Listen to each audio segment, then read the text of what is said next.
آج ہمارے ٹاپک کا چوتھا حصہ ہے۔ تو سوال یہ تھا کہ اگر دجال حضور صلی اللہ علیہ وآلہ وسلم کے دور میں تھا تو اب کہاں ہے؟ محققین کا خیال ہے کہ دجال جس قوم کا نجات دہندہ ہے وہ اتنی پاورفل ہے کہ زمین کی ایسی چھان بین کر دے کہ جیسے فلٹر جو ہے وہ پانی کی کرتا ہے۔ وہ دل و جان سے اسے ڈھونڈ رہے ہیں تو پھر بھی کیوں نہیں مل رہا؟ تو اس سے لگتا ہے کہ وہ کسی ایسی جگہ میں ہے کہ جہاں انسانی اپروچ نہیں ہے اور نہ ہی انسانی آلات کی اپروچ ہے۔ تو میں نے جو تحقیق کی پھر میں یہیں پہنچا کہ وہ جگہ صرف برمودا ٹرائینگل ہی ہے، اس کے علاوہ اور کوئی ایسی جگہ نہیں ہے کہ جہاں اسے ڈھونڈا نہ جا سکے۔ یہ برمودا بحر اوقیانوس کے کل 300 جزیروں پر مشتمل ہے۔ صرف 20 جزیروں پر انسانی مخلوق ہے، انسان ہیں، لیکن وہ بھی بہت کم تعداد میں۔ اور جو علاقہ خطرناک سمجھا جاتا ہے اسے برمودا ٹرائینگل کہتے ہیں۔ برمودا تکون جو ہے اس کا کل رقبہ 11,40,000 مربع کلومیٹر ہے۔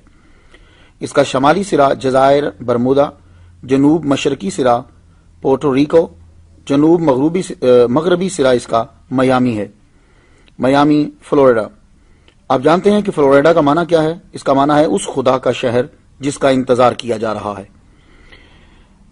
یہ جو جگہ ہے 1850 میں یہ برمودا تکون اور اس کے قریب علاقے میں 50 سے زائد کشتیاں غائب ہو گئیں۔ اکثر ڈوبے ہوئے بحری جہاز امریکی ریاست کے ماتحت تھے۔ پہلا بحری جہاز جو اس کے اندر ڈوبا 340 افراد لے کر وہ غائب ہو گیا اسی کے اندر۔ پھر اس کے کچھ عرصے بعد ایک آبدوز 1968 میں 1968 میں 99 افراد کو لے کر غائب ہو گئی اسی جگہ میں۔ 5 دسمبر 1945 کو تقریباً 2:10 میں امریکی ریاست فلوریڈا کی ایئر بیس سے 5 طیارے اڑے تھے۔ 4 بجے ایک طیارے کا پیغام آیا۔ پائلٹ بولتا ہے، عجیب و غریب صورتحال کا سامنا ہے، میں زمین نہیں دیکھ پا رہا ہوں، میں اپنی جگہ کا تعین نہیں کر پا رہا، ہم فضا میں کہیں گم ہو گئے ہیں۔ ایئر بیس سے پیغام آتا ہے، مغرب کی طرف اڑان جاری رکھو۔ پائلٹ کہتا ہے، مجھے نہیں پتا چل رہا کہ مغربی سمت کہاں ہے۔ اور جب وہ یہ میسج پہنچا رہا تھا واپس، اس وقت سورج غروب ہونے کا ٹائم تھا، 4-5 کا ٹائم تھا، تو اس کو سورج دیکھ لینا چاہیے تھا۔ تو اگر نیویگیشن کام نہیں کر رہے تو سورج غروب ہونے کا وقت تھا، سورج دیکھ کر ہی سمت کا تعین کر لیتے، مگر پائلٹ تعین نہیں کر پائے۔ آخرکار رابطہ ٹوٹ گیا اور یہ 5 جہاز بھی یہیں غائب ہو گئے۔ ان 5 طیاروں کو تلاش کرنے کے لیے 5 دسمبر شام 7:30 پہ پھر ایک اور طیارہ بھیجا گیا۔ اس کا کام یہ ہوتا ہے کہ جو جہاز گم ہو جائے اس جہاز کو جا کے تلاش کرو، اور یہ جہاز جو ہے یہ پانی کے اندر بھی اتر جاتا ہے۔ باوجود اس بات کے کہ یہ مہارت تامہ رکھتا تھا، یہ جہاز جو تلاش کرنے گیا وہ بھی وہاں جا کر گم ہو گیا۔ میرے خیال کے مطابق یہی دجال کا ٹھکانہ ہے۔ اس جگہ شیطانی طاقتوں کا مرکز ہے۔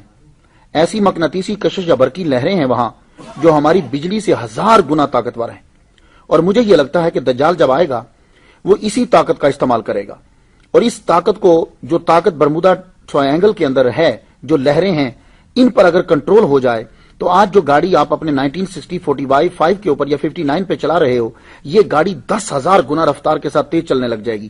اس کے سامنے پیٹرول کوئی چیز نہیں، گیس کوئی چیز نہیں، اس کے سامنے بجلی کوئی چیز نہیں۔ یہ اتنی پاورفل طاقت ہے کہ کوئی جہاز، بحری جہاز ہو، ہوائی جہاز ہو، کوئی بھی جائے، وہ لہریں اس کو تروڑ مروڑ کر چیز کا نام و نشان مٹا کے رکھ دیتی ہیں۔ تو ایک اور اشارہ مجھے ملتا ہے کہ دجال جو ہے وہ اسے برمودا ٹرائینگل کے اندر ہی ہے۔ وہ کیسے؟ حضور صلی اللہ علیہ وآلہ وسلم کا فرمان علی شان ہے کہ شیطان اپنا تخت جو ہے وہ سمندر کے اوپر لگاتا ہے، اور قرآن مجید میں ویسے دجال کا نام نہیں ہے، نہ اس کا ذکر ہے، لیکن یہ مسئلہ اتنا امپورٹنٹ ہے کہ حضور صلی اللہ علیہ وسلم نے اس کو بڑی ڈیٹیل کے ساتھ بیان کیا ہے۔ لیکن ایک اشارہ ملتا ہے کہ شیطان کا تخت کہاں ہے، وہ اپنا تخت کہاں لگاتا ہے۔ اِنَّهُ يَرَاكُمْ هُوَ وَقَبِيلُهُ مِنْ حَيْثُ لَا تَرَوْنَهُمْ، یہ ایسی جگہ پہ اپنا تخت لگاتا ہے کہ جہاں سے تم نہیں دیکھ سکتے۔ تو یہ بھی ہم تو آج کل کے دور کے اندر تو آپ سمندر میں دیکھ سکتے ہو، صرف برمودا ٹرائینگل واحد جگہ ہے جہاں تم نہیں دیکھ سکتے۔ تو پتہ چلا کہ شیطان جو ہے، اور شیطان کا سب سے زہریلا تیر جو ہے وہ دجال ہے۔ کارآمد اور زہریلا تیر جو، تو معلوم یہ ہوا، اور ان لہروں کو کیوں پیدا کیا گیا، برمودا ٹرائینگل کے اندر اتنی پاورفل طاقت کیوں ہے؟ وہ وجہ یہ ہے کہ دجال کو وہاں چھپانا ہے، ادروائز تو نکال لائیں گے، ڈھونڈ لیں گے اسے۔ تو یہی، لیکن ایک اور میں ریسرچ کرتے کرتے ایک بات مجھے معلوم ہوئی کہ دو ڈاکٹر کہتے ہیں کہ ڈاکٹر جیمس اور ڈاکٹر موریس جیسوب کہتے ہیں یہ دو ڈاکٹر جو تھے انہوں نے برمودا ٹرائنگل کے بارے میں کچھ جان لیا تھا. اب پتہ نہیں بعد میں یہ مار دیے گئے یا کیا ہوا، لیکن خبر یہ پھیلا دی گئی کہ ان لوگوں نے، دونوں ڈاکٹروں نے جو ہے وہ خودکشی کر لی تھی. گاڈ نوز بیٹر کیا مسئلہ ہے. میں تو یہ کہتا ہوں کہ اللہ تعالیٰ نے دجال کو شیطانی سمندر اور شیطانی جزائر میں مقناطیسی کشش پیدا کر کے عام انسانوں سے مخفی رکھا ہے. جب حکم ربی ہوگا تو اس کے ہاتھ کھول دیے جائیں گے، کیونکہ اس کے ہاتھ بندھے ہوئے ہیں گردن کے ساتھ، گھٹنے اور ٹخنے زنجیروں سے باندھے ہوئے ہیں، اور وہ بھی آزاد کر دیے جائیں گے اور وہ باہر آ جائے گا. اور ہو سکتا ہے تب اللہ تعالیٰ مقناطیسی لہروں کو کم کر دے، یا یہ ہوگا کہ وہ ان لہروں کے اوپر کنٹرول پا لے گا. اس کی وجہ یہ ہے کہ کچھ لوگوں نے برمودا ٹرائنگل کے اوپر اڑن تشتریاں دیکھی ہیں. وہ جو ایلین کی نہیں آپ دیکھتے، وہ ایلین جس پر بیٹھ کر آتے ہیں، آپ نے اکثر دیکھا ہوگا، وہاں ان کو اڑتے ہوئے دیکھا ہے. تو ہو سکتا ہے کہ دجال کی پاور اتنی زیادہ ہو کہ وہ ان لہروں کے اوپر بھی کنٹرول کر سکتا ہو. اب سوال یہ ہے کہ سمندری جزیرے سے نکل کر دجال بعد میں پبلک کے سامنے کب اور کہاں سے آئے گا. یہ تو بات طے ہو گئی کہ دجال کسی جزیرے میں ہی رہتا ہے، اور میری عقل کے مطابق وہ برمودا ٹرائی اینگل کے اندر ہی ہے. کیوں کہ وہاں ابھی تک کسی کی رسائی نہیں ہے، اور اللہ تعالیٰ نے اس کو چھپا کر رکھنا ہے جب اس کے ظاہر ہونے کا ٹائم نہیں آتا. اب یہ ہے کہ جب وہ وہاں سے آئے گا تو پھر پبلک کے سامنے کب آئے گا، عالمی اعلان کب ہوگا، لوگ اس کو جانیں گے کب. تو دجال کے پبلک میں آنے سے پہلے کچھ علامات ہیں، وہ میں حدیث کی روشنی میں آپ تک پہنچانا چاہتا ہوں، کیونکہ حدیث سے بڑھ کر ہمارے پاس کوئی یقینی ذریعہ جو ہے وہ نہیں ہے. مسند امام احمد، ابو داؤد شریف، ترمذی شریف میں حضرت معاذ بن جبل رضی اللہ تعالیٰ عنہ سے روایت ہے، حضور صلی اللہ علیہ وسلم نے فرمایا کہ بیت المقدس کی آبادی میں مدینہ کی ویرانی ہے، مدینہ کی ویرانی میں جنگ عظیم، اور جنگ عظیم کا ہونا قسطنطنیہ کی فتح ہے، جس کے بعد دجال کا نکلنا ہے.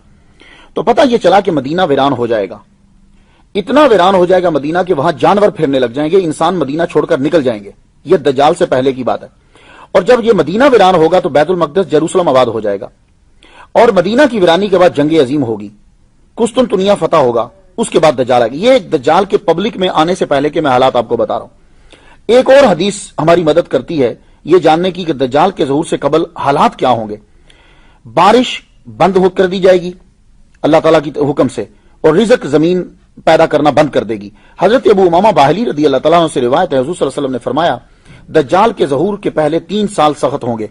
پہلے سال اللہ تعالیٰ حکم دے گا، اے آسمان تیسرا حصہ بارش روک دے، اے زمین تیسرا حصہ زراعت روک دے. دوسرے سال اللہ تعالیٰ پھر حکم دے گا، اب جو باقی بچا ہے اس میں سے کہے گا، اللہ کہے گا تیسرا حصہ بارش روک دے، زمین کو حکم دے گا تیسرا حصہ زراعت کا روک دے. تیسرے سال اللہ تعالیٰ حکم دے گا، آسمان بارش مکمل طور پہ بند کر دے، اے زمین تو مکمل طور پر اپنی زراعت روک لے، حتیٰ کہ جانور جو ہیں وہ بھی مرنے لگ جائیں گے، کیونکہ جانور تو گھاس کھا لیتے ہیں، ایسی چیزیں کھا لیتے ہیں.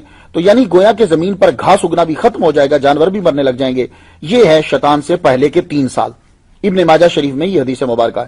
مسند امام احمد، ابو داؤد اور ابن ماجہ کی سٹڈی کرنے کے بعد احادیث کے مطالعے سے میں آپ کو بتا سکتا ہوں کہ دجال کے ظہور سے کچھ سال اس کے پبلک میں آنے سے پہلے کیا حال ہوگا.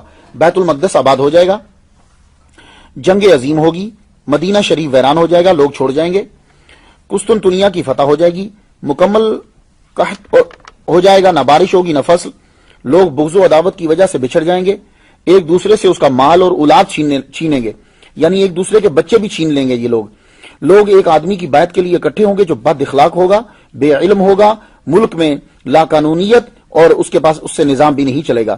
انسان صبح کو مومن ہوگا اور شام کو کافر ہو جائے گا. لوگ 2 قسم کے رہ جائیں گے، ایک جو مومن ہوں گے ان کے اندر منافقت نہیں ہوگی، یہ بول کم ہوں گے، دوسرے منافق ہوں گے، ایمان نہیں ہوگا، بہت زیادہ تعداد میں ہوں گے. یہ فتنے جب پھیل جائیں تو حضور صلی اللہ علیہ وسلم فرماتے ہیں اسی دن اس کا انتظار کرو کہ وہ پبلک میں اپیئر ہو جائے گا، یا اگلے دن اس کا انتظار کرو. تو دجال کس ملک میں آئے گا؟ ایک حدیث میں ہے کہ وہ اصفہان کے ایک مقام یہودیہ سے نکلے گا. صحیح مسلم شریف باب ذکر الدجال کے اندر ہے کہ حضور صلی اللہ علیہ وسلم نے فرمایا دجال شام و عراق کے درمیان سے نکلے گا. ہو سکتا ہے کہ وہ نکلے تو شام و عراق کے بیچ سے، مگر پبلک میں اعلان تب ہو جب وہ اصفہان، یہ ایران کا شہر ہے، وہاں کے یہودی بےتابی سے اس کا انتظار کر رہے ہیں. ہو سکتا ہے کہ جب یہ وہاں پہنچے تو پوری دنیا میں خبر جو ہے وہ عام ہو جائے.